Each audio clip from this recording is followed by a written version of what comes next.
Hello, Dr. Hudson. This is Megan Lahan. I'm part of your online cell biology course, obviously, and this is my oral presentation on what makes a good oral presentation. I'm going to highlight what I believe to be 6 of the most crucial components to a decent oral presentation and explain why I believe they are so important. While I haven't had much experience in giving presentations outside of a speech class, I have worked in large groups, mostly with Boy Scouts and Cub Scouts, so I understand how important it is to present new information to people and how to make sure it comes across clearly and easy to understand. So I'm going to start with my first key component, which is the introduction. I believe the introduction is important because it introduces your audience to both who you are as an individual and to the material that you're going to cover. A brief little introduction can familiarize your audience with how experienced you are on the subject matter, and it can kind of give a little more credibility to who you are as a presenter. It is ultimately the briefest part of your presentation, but I do think it's one of the most crucial, arguably the second most important. I've obviously saved the best for last. The second key component would be eye contact. Maintaining good eye contact with your audience helps keep them engaged and lets them know that you're engaged in this presentation as well. But it's also good to remember to keep your gaze floating about the room. You don't want to stare at one person for too long. It comes off as though you're trying to stare them down, trying to intimidate them. And once they feel a little frightened by you as a presenter, they stop focusing on the material you're trying to talk about and focus more on why you're staring them down like a hungry wolf. And it's even worse to stare at an object. When you stare at an object in the distance, it tells the audience member that you're disengaged as a presenter because you're busy looking over there, because obviously that thing is far more interesting than your audience is, and it's far more interesting than making sure your audience understands what you're supposed to be telling them. And once the viewer believes that you're disengaged, why should they continue listening? And they start daydreaming, thinking up different things. So it's always good to let your viewers know that you're focused on them just as much as they're focused on you. The third key component to a good presentation is your voice and what you do with it. It's always good to speak clearly and to speak at a decent volume. By making sure that you enunciate properly, it makes sure that your audience understands what you're trying to say. And now in Texas, we do slip occasionally into that southern drawl. And sometimes it gets a little hard to tell the difference between pin and pin, or when pronounced correctly, a pin versus a pen. So you always want to make sure that your accents are kept in check and any regional dialects are put aside for the duration of the presentation. And it's also good to speak at a decent volume to make sure everyone can hear you. Because if the person in the back row can't hear what you're trying to say, they may as well have not showed up at all. It's also good to remember that your tone is important. You want to come off as somewhat authoritative, but ultimately approachable.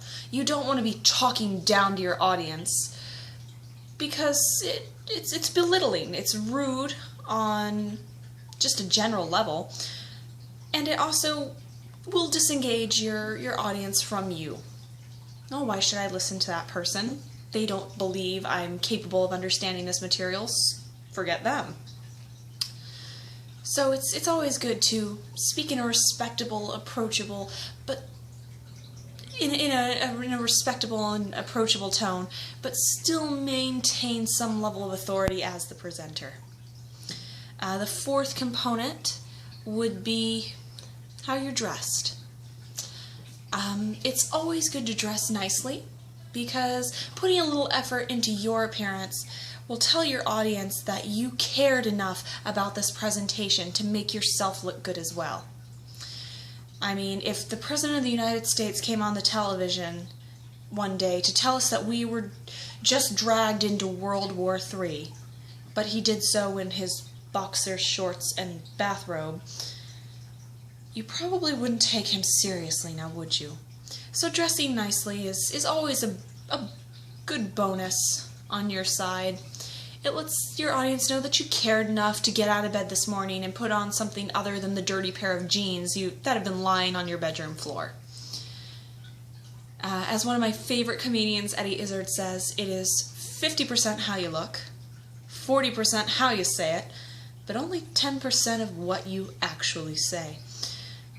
Which leads me to probably my favorite part of giving any presentation, and that would be the entertainment factor involved in it.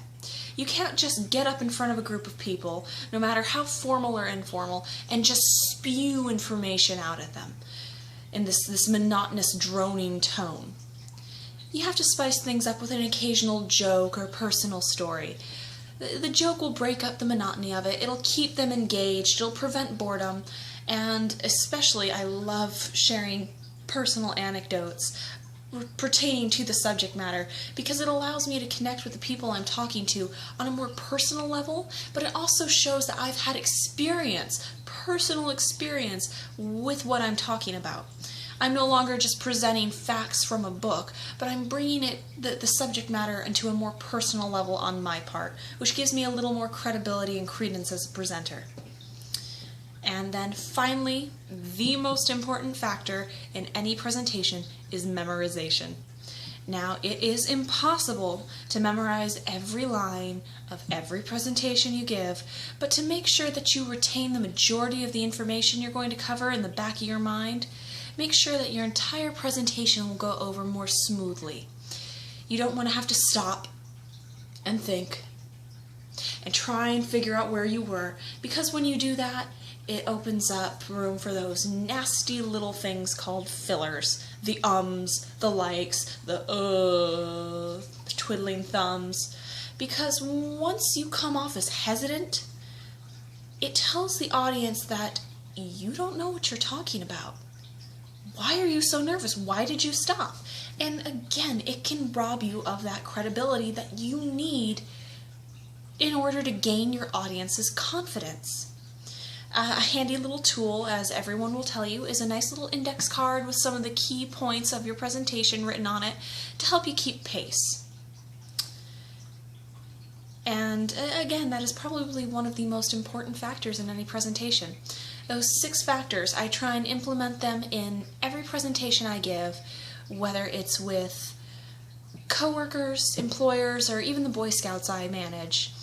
It's good to make sure that they know who you are through an introduction, that you maintain eye contact with them to gain their confidence, to speak in a reasonable, clear tone so everybody can understand what you're saying, to dress accordingly, and then finally to try and remember what it is you're supposed to be doing. Once you cover all those general points, you can make sure that the information you're trying to present is received properly and is understood completely by your audience members. They weren't distracted by ridiculous little tedious factors like how you have a mustard stain on your shirt or how you kept fumbling around with flashcards trying to figure out what to say next. And those are by no means the only components of a decent presentation, but those are what I personally believe to be the most important. Again, this has been Megan Lahan and my presentation on what makes a good oral presentation. Thank you for your time.